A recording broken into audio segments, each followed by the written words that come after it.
Olá pessoal, sejam muito bem-vindos.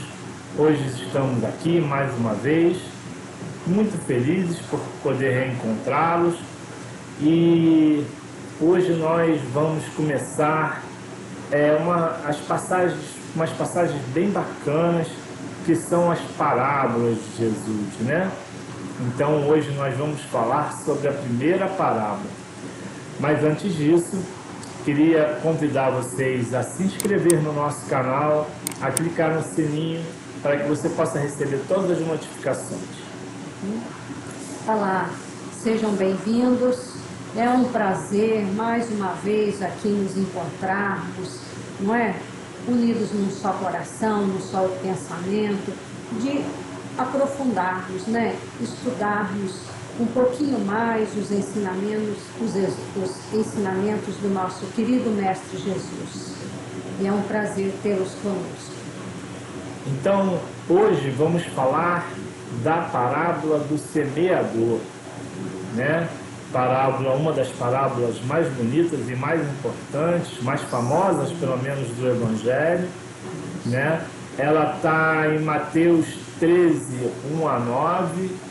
Então, vamos esmiuçar de novo, de forma simples, essa parábola, para que a gente possa, então, buscar o melhor entendimento possível, o entendimento que nos é possível transmitir hoje, né, Rosa? Com certeza. Então, primeiramente, gostaríamos de fazer a leitura, né, desta parábola, para que nós tenhamos uma noção geral do que viria a ser.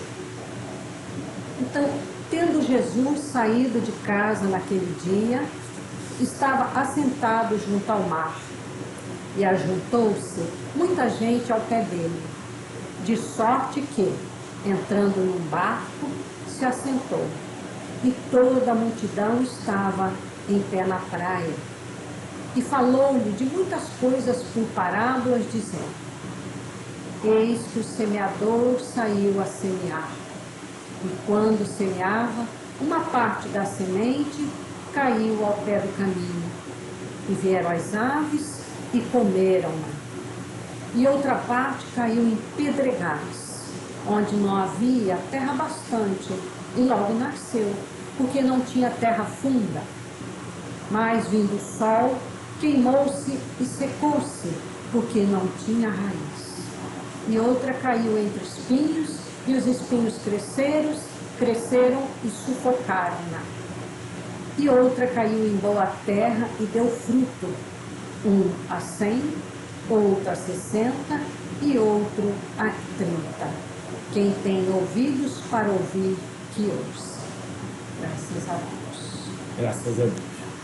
Então, a gente precisa, como sempre, levar as mensagens do Cristo, de Jesus, ao contexto histórico, né? A gente não pode ler a parábola na letra fria, mas fazer um entendimento. Jesus estava, então, junto. Eu quando leio essas passagens, Rosa, às vezes eu me transporto àquela época, fico me imaginando. Quando a gente lê um livro, muitas vezes a gente viaja, né? E eu quando leio essas passagens, aonde ele descreve a cena, o evangelista descreve a cena, a gente se transporta. Então eu fico imaginando Jesus à beira do mar da Galileia, Aquela brisa suave, né? Numa tardezinha, e aí junta a multidão em volta. Então ele, para se colocar num lugar de destaque, ele sobe no mar para poder falar com a multidão que o envolvia ali no momento, né?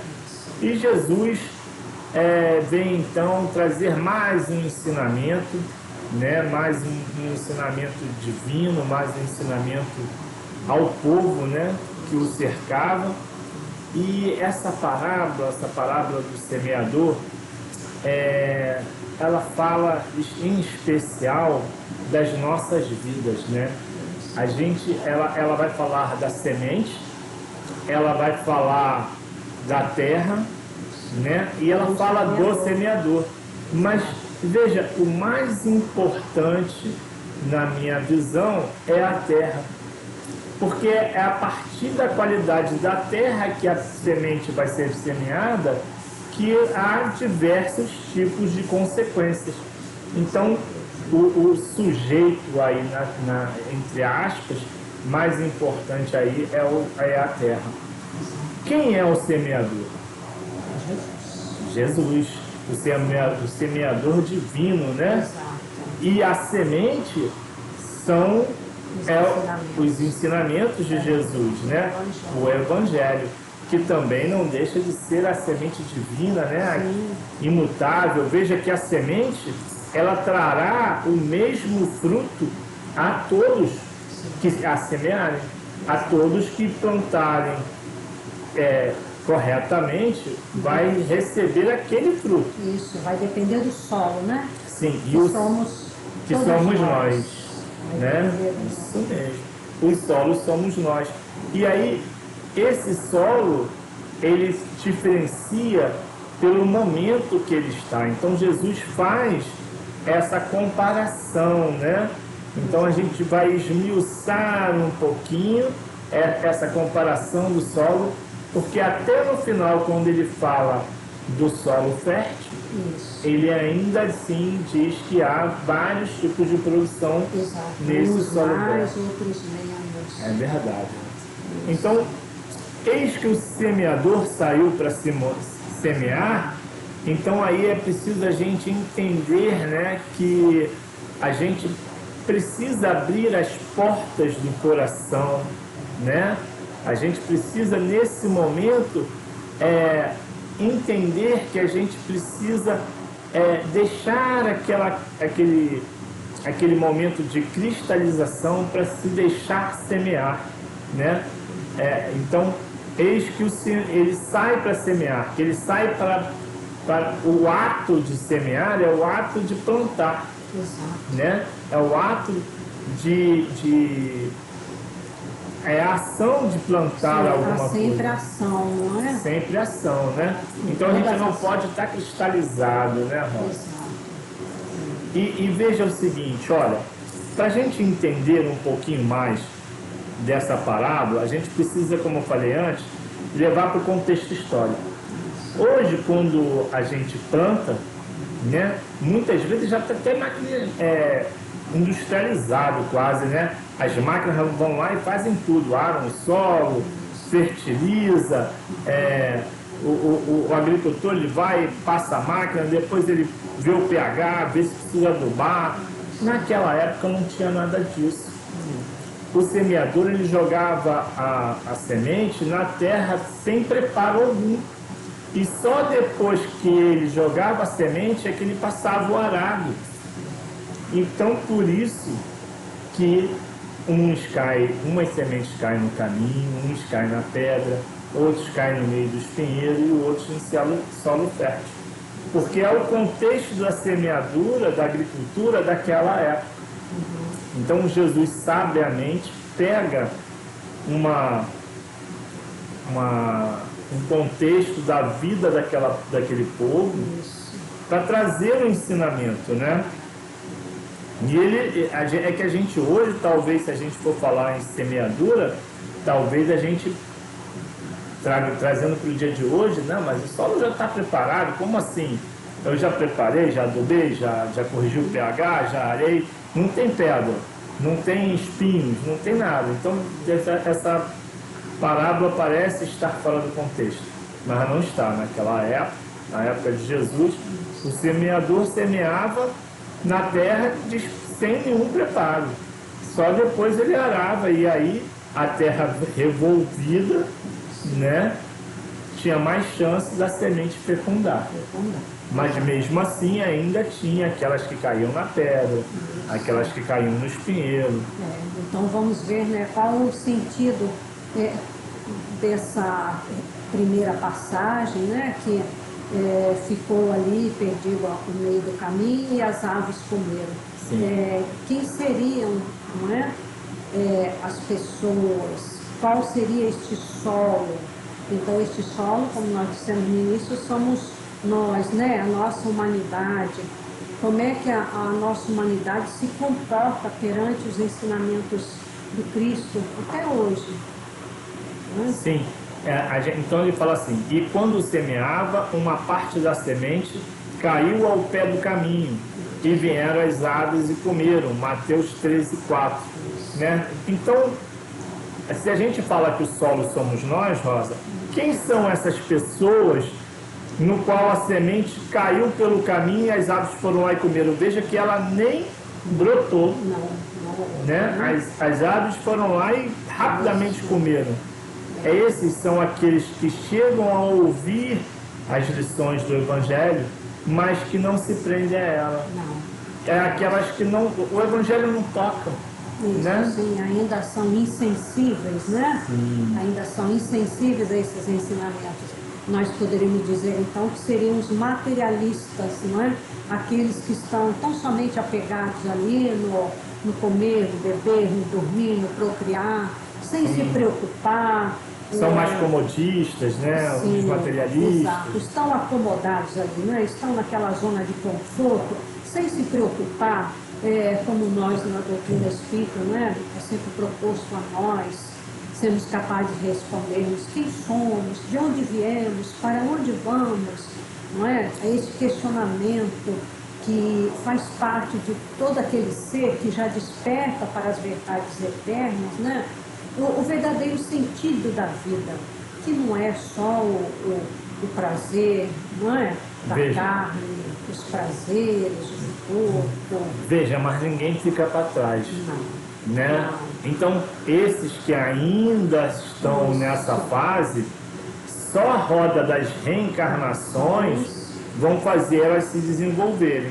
Né? Então, através da roda das reencarnações, eles vão aprendendo um pouco mais, vão evoluindo, e aí vai chegar um momento que vão buscar mais cedo ou mais tarde, quer dizer, vai fazendo uso do livre-arbítrio, não é? Sim. Que Deus não impõe nada a ninguém. Sim. Não é?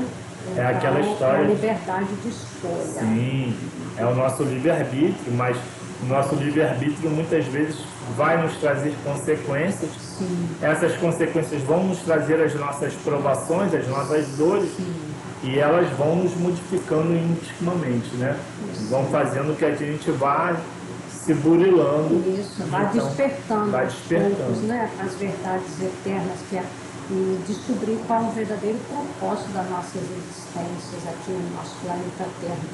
E essa parábola está ali, né, no Evangelho segundo o Espiritismo, no capítulo 17, não é, Saulo? Que é sede perfeitos. Está lá o homem de bem, o verdadeiro espírita, fala sobre as virtudes. O verdadeiro cristão, né? O verdadeiro cristão, sim, com certeza. E então vamos avançar mais um pouquinho.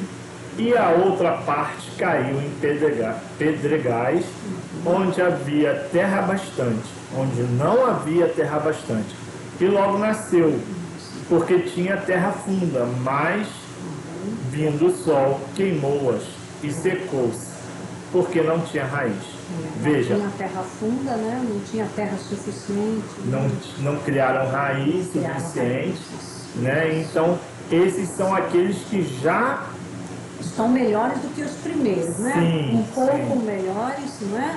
Sim. Então, a criatura já tem algo de despertamento, então ela pode até se empolgar. Então, seria aquela primeira empolgação de querer fazer, agir, acontecer, mas diante da primeira adversidade, do primeiro problema, elas acabam desistindo. Eu diria, Saulo, que seria aquele verdadeiro, naquele ditado popular, verdadeiro fogo de palha, é ou não é? É verdade. Né? Aquele fogo que parece grande, do nada ele se extingue rapidamente. Então, aquela empolgação. São aqueles que escutam, e aí quando escutam, identificam que é verdade, e aí se empolgam, mas ainda tem dentro deles aquelas pedras. O que são aquelas pedras? São aquelas formações mentais cristalizadas, né? Ainda estão ali, ainda aqueles condicionamentos, aqueles reflexos materialistas ou ou de outras ordens, né, como orgulho, ou até de uma religião dogmática, ou até de algo, de apego a alguma coisa, e aquelas pedras impedem que ele vá à frente, porque na primeira dificuldade nós sabemos que para vivenciar verdadeiramente essas lições, para vivenciar verdadeiramente o Evangelho, você vai precisar se modificar. Com certeza. E toda modificação, requer esforço. Boa vontade, determinação, perseverança, muitas vezes. Então, quando você tem que fazer esse esforço, aí acaba desistindo, né? E a gente pode trazer para a nossa casa espírita, né? Sim, é verdade. São aqueles que trazem ali muitas ideias, mas muitas vezes nós sabemos que nós não podemos impor ali o nosso ponto de vista, a nossa vontade. Temos que seguir ali certas normas, regras de disciplina, né? Muitas vezes às vezes a gente quer impor a nossa vontade, porque a nossa vontade ela cai dentro de um comodismo, né, nosso, porque é mais cômodo sempre a gente fazer aquilo que nós pensamos, né? Do jeitinho que eu gosto de fazer, da forma que eu gosto, do jeitinho que eu acho que está certo. Sim. Daquela forma que é mais cômoda para mim. Exato. Então, é sempre aquela questão, né? Eu quero sempre adequar a minha vida ou as coisas que estão em volta de mim para que elas fiquem confortáveis, entre aspas, né? Cômodas para mim. E é muito difícil eu sair dessa zona de conforto. E aí, quando eu me deparo ou na casa espírita, ou em algum lugar, ou até na vida, com algo do Evangelho que me tira dessa zona de conforto, aí vem a dificuldade. E nesse caso aí, as pessoas não têm a perseverança, acabam abandonando. Porque não fincam raízes. Né? Como não tem raiz, então é mais fácil. Vem ali a primeira dificuldade. O vento leva. Exato.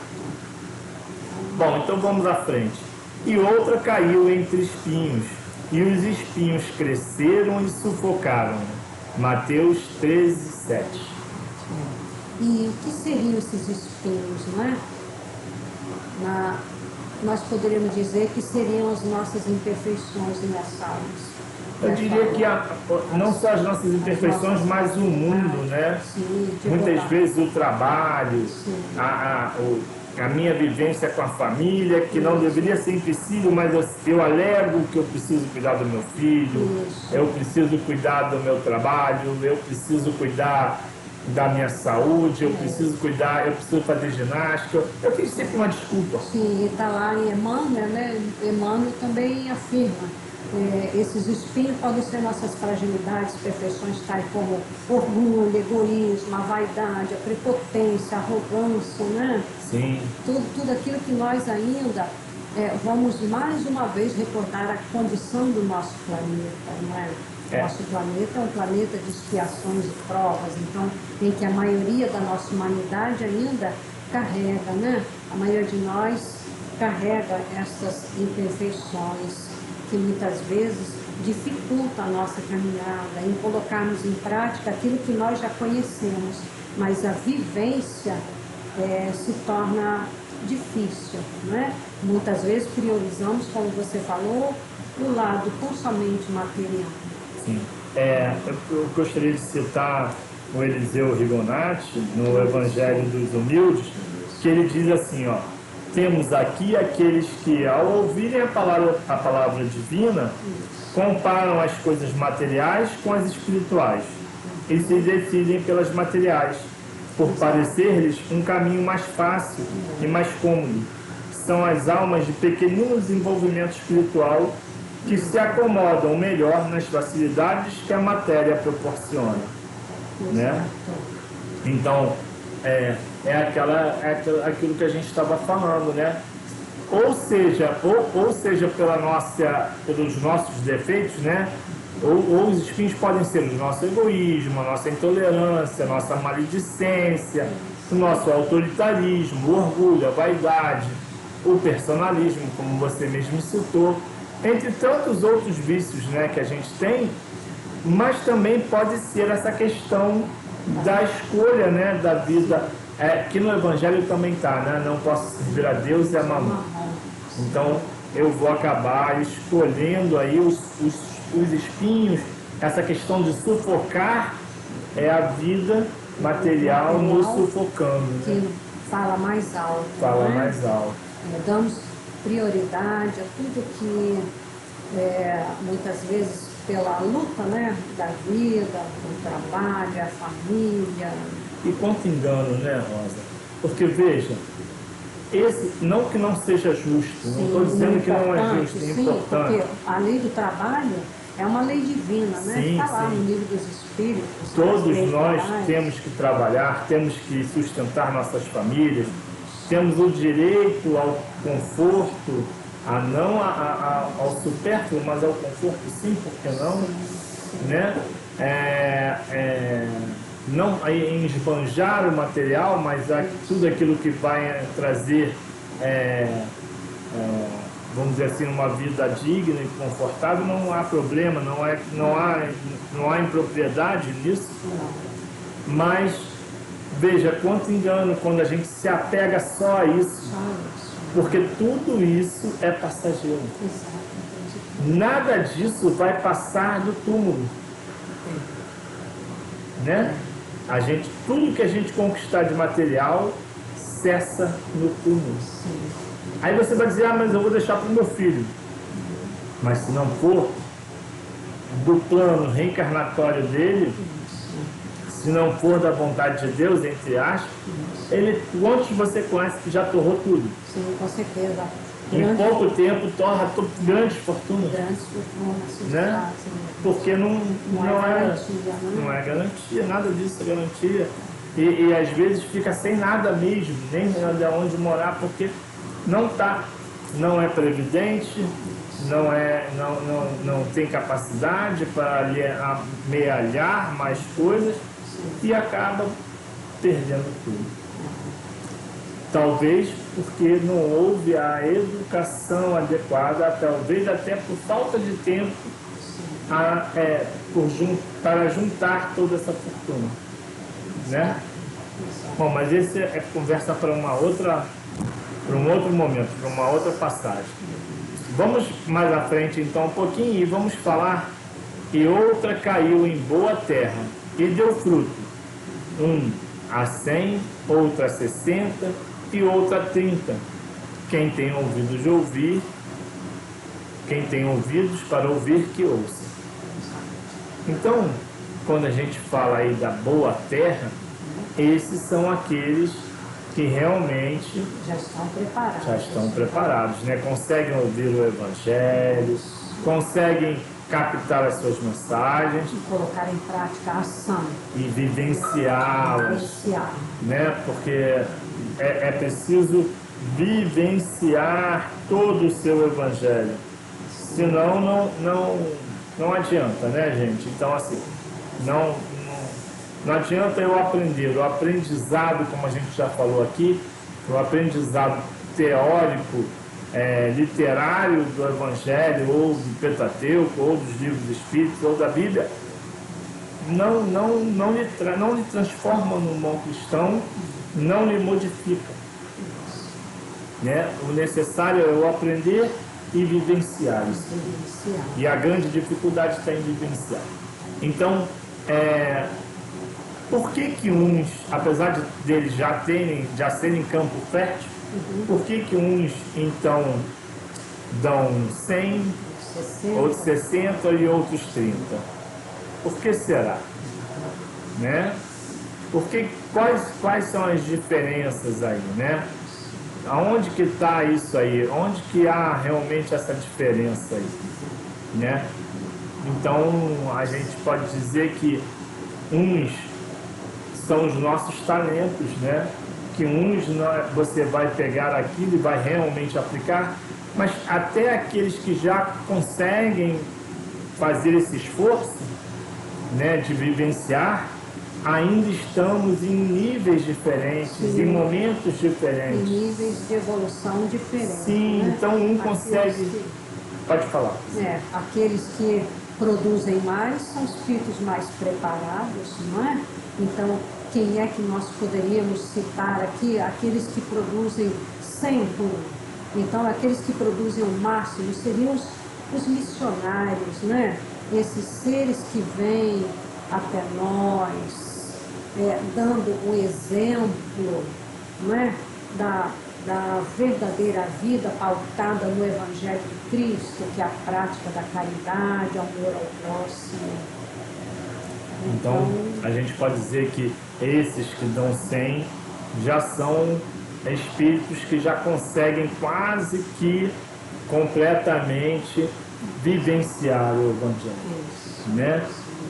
A gente diria que são aqueles que já chegam bem próximo da vivência evangélica, né? Isso. Mas tem os outros que estão a caminho, Sim. que são os que dão 60, aqueles que se esforçam verdadeiramente, que estão buscando e tal, e os que estão 30, porque também se esforçam, apesar de estar talvez começando ainda Mas nessa já vivência, iniciou, mas já né? iniciou, já busca, já faz o esforço. Então, não importa, né? Se você dá 30, 100, né? Não O importa. importante é contribuir, né? Importante na obra do Cristo. O importante é Porque- você fazer essa caminhada. Exato, de acordo com as nossas possibilidades, de acordo com a nossa capacidade, daquilo que nós já dispomos, não é? Não aqui dizendo em bens materiais, mas sempre aquela prática da caridade, de maneira despretensiosa, procurando aliviar, né, a dor do nosso semelhante, sermos úteis na medida do possível. Então, eu faria uma pergunta a você agora. Que solo você acha que você é? Eu Né? Será que eu ainda sou aquele solo aonde os pássaros pegam a semente sem sequer ser plantada? Será que eu estou deixando com que a minha vida abafe, né? Que a vida material abafe tudo que eu quero aprender e que eu quero me desenvolver? E eu troco a minha vida, meu conhecimento espiritual pelo conhecimento material? Será que é isso que eu ainda faço? Será que eu sou aquele que ainda tem que ainda não tem a raiz, né? Que caiu no solo pedregoso e que eu não consegui criar raiz, né? Ou seja, no primeiro esforço, na primeira contrariedade, dificuldade, eu pego e vou me embora. Esse centro não serve. Fulano não é legal. Isso que está acontecendo lá não é bom. Então, primeiro motivo que tenho, eu abandono. Acabou tudo. Acaba desistindo. Né? Então, que terra eu sou? Que solo eu sou? Será que eu já sou um solo onde eu consigo dar algum fruto? Porque, veja, da semente ao fruto tem todo um processo. Você não joga a semente na terra e ela lhe dá o fruto, né? Como num passe de mágica, eu planto lá um pezinho de limão, no outro dia eu vou lá, tá o limoeiro cheinho, carregado de limão. Não é assim, né? Eu vou ter que regar, cuidar, tirar as ervas daninhas do lado. Ele vai brotar, eu tenho que continuar regando. Ele vai crescer, vai virar uma árvorezinha, um arbusto. Só depois ele vai florir e produzir frutos na época adequada. E depois que ele começa a produzir frutos, mesmo assim, depois que produzir, as folhas vão cair, a árvore vai meio que secar, depois ela volta a produzir folhas, volta a florir para depois produzir frutos. Então a gente pode dizer que é todo um processo. Que você então a fazer esse aprendizado, porque a semente é um ensinamento divino. Sim. Né? O semeador é Jesus. Então eu posso dizer que para que eu faça esse aprendizado, eu tenho que acolher em mim a semente. Se eu sou o solo, eu acolho em mim a semente. Eu me esforço, cuido dessa semente, até ela virar uma árvore frondosa, para poder começar a dar frutos. Depois ela vai secar, vai de novo ter outro processo de folhagem, de floração, para amadurecer e dar frutos. Olha as nossas reencarnações. Né? São as várias e São as sucessivas. nossas várias que a gente vai dar frutos. Vai e aí, dar frutos de quem sabe numa encarnação, 100 por 1, né? quem sabe a gente chega lá, né? Isso. Talvez a gente ainda tenha dando aí 10, 20, 30 por 1, mas já que a gente já tenha começado, vamos pensar assim, né? Porque é um esforço diário, sucessivo e interminável para que você possa estar cuidando da sua árvore interior. Você já acolheu a semente do Evangelho no seu coração? Quer dizer, já plantou, né? Né? Já plantou essa semente no seu coração? Já acolheu ela? Já plantou? E está regando? Está cuidando? Está afastando os espinhos? Está aí você arrancando as ervas daninhas? As pedras que estão aí, que podem impedir que a sua raiz cresça?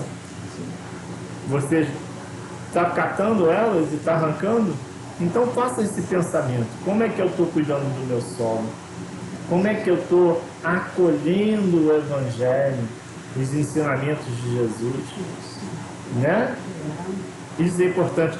E nesse sentido, Emmanuel traz uma passagem para a gente que eu gostaria de ler, para encerrar então essa passagem.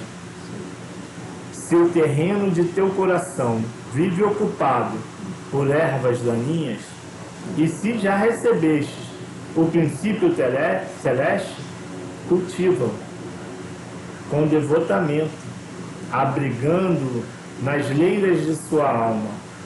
O verbo humano pode falhar, mas a palavra do Senhor é imperecível.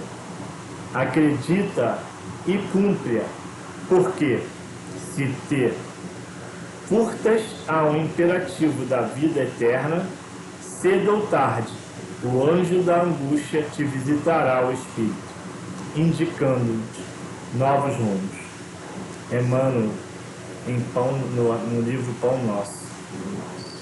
Então, gente, vamos aí acolher, abrigar essa semente divina, vamos cuidar do nosso solo, vamos plantar, vamos cuidar para que essa plantinha que se cresça, se desenvolva, para que a gente possa frutificar cada vez mais. Com certeza.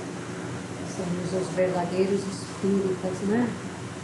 Isso, verdadeiros cristãos, né? Verdadeiros cristãos, que é a mesma coisa, né? Que o verdadeiro espírita é o mesmo que o verdadeiro cristão. Que a gente possa... Isso, desculpa, Saulo, só que vale a pena, né, nós lermos com mais calma o capítulo 17, Sede Perfeitos. Está ali a proposta, né, que os Espíritos amigos nos trazem, o que vem a ser o verdadeiro espírita, no capítulo 6 Perfeitos do Evangelho segundo o Espiritismo de Allan Kardec. Então vale a pena, onde está inserida ali no contexto esta parábola, né? Precisamos então fazer o nosso esforço sempre. Tá bom, gente? E espero que a gente possa ter contribuído um pouquinho para que você pudesse entender um pouquinho mais dessa parábola e que você possa então entender um pouquinho do que o Mestre Jesus trouxe naquele dia maravilhoso, onde ele estava à beira do Mar da Galileia, onde ele sobe num barco e vem conversar com a população. Aquela população sediosa, né, de novos conhecimentos, aquela palavra amiga, aquele olhar magnânimo. Era um povo agrícola, né, um povo simples, de agricultores, pescadores. Então, Jesus vem trazer essa parábola porque falava aos seus corações, né? Algo do dia a dia deles. Sim, sempre de forma alegórica, né? Sim. Jesus, como um grande mestre, como um grande educador, vem trazer a palavra didática, né? A palavra adequada ao entendimento daquele que está ouvindo, né? Então ele realmente foi um grande mestre, um grande educador que traz a população. Imagina se Jesus fosse falar muito do que a gente falou aqui, ninguém entenderia nada naquela época. Então ele vem trazer a mensagem conforme o povo precisava ouvir, adequado àquele povo, né? Mas hoje, 2021 anos depois, nós temos que trazer essa... A nossa doutrina espírita vai nos facilitar o entendimento dessas parábolas, que muitas vezes pode suscitar dúvidas, pode gerar ali contradições, não é? Entre essas religiões dogmáticas, mas graças à doutrina espírita, a nossa querida doutrina espírita, né, como disse o apóstolo Paulo no Evangelho segundo o Espiritismo, que a gente possa agradecer a bênção de poder desfrutar dos conhecimentos que a nossa doutrina espírita nos proporciona. Sim, o sublime consolador prometido por Jesus, né? Exatamente. Então, não tem mais agora dúvidas, não há mais como ter contradições do que Jesus disse. Não. Então, o Consolador prometido vem esmiuçar, né, essas parábolas, nos mostrando o verdadeiro sentido que agora nós temos capacidade. Naquela época, eles não tinham ainda, né, ou nós não tínhamos ainda a capacidade de entender a essência do que venha a ser as parábolas. E hoje nós não podemos mais alegar ignorância, né? Porque o Espiritismo nos esclarece, nos orienta, nos mostra o verdadeiro caminho, o verdadeiro sentido do que Jesus ainda nos traz até hoje para todos nós, não é? Então, continuam seus ensinamentos mesmo através das parábolas, continuam sendo válidos para todos nós, não é, Saulo? Porque hoje sim, nós conseguimos aprender na totalidade tudo aquilo que ele nos trazia, né? Tudo aquilo que ele esperava de nós. Então, por isso que ele diz que quem tem ouvidos para ouvir, ouça, né? Que ouça. Então, naquela época era muito mais difícil de fazer esse entendimento, por isso ele trazia a parábola junto ao povo, já com o conhecimento que eles tinham na época, mas hoje nós já temos mais condições para identificar, né, toda essa parábola, todo esse conhecimento, e aí a gente tem a verdadeira oportunidade então de conhecer e de crescer com essa parábola, né? Então, com esse conhecimento. Então, que a gente possa se deixar guiar por todo esse conhecimento, né? Para que a gente possa se inspirar, né? E para que a gente possa se burilar, para que a gente então possa realmente ter ouvidos para ouvir, né? Para que esse conhecimento não chegue por nós e vá embora, né? Não, para que fique conosco, auxiliando a nossa reforma íntima, né? Sim. Como a gente falou lá, a verdade vos libertará, como a gente falou num vídeo anterior, né? Então, que a gente possa buscar esses ensinamentos e que a gente possa, então, vivenciá-los sempre, sem medir sacrifício, gente, sem medir esforço, né? Porque a gente tem que visar o exemplo que Jesus nos deu, né? E Jesus nos deu esse exemplo de vida, né? Sem luxo, sem medir esforços, sem medir as dificuldades para poder levar o bem, para levar a palavra, né?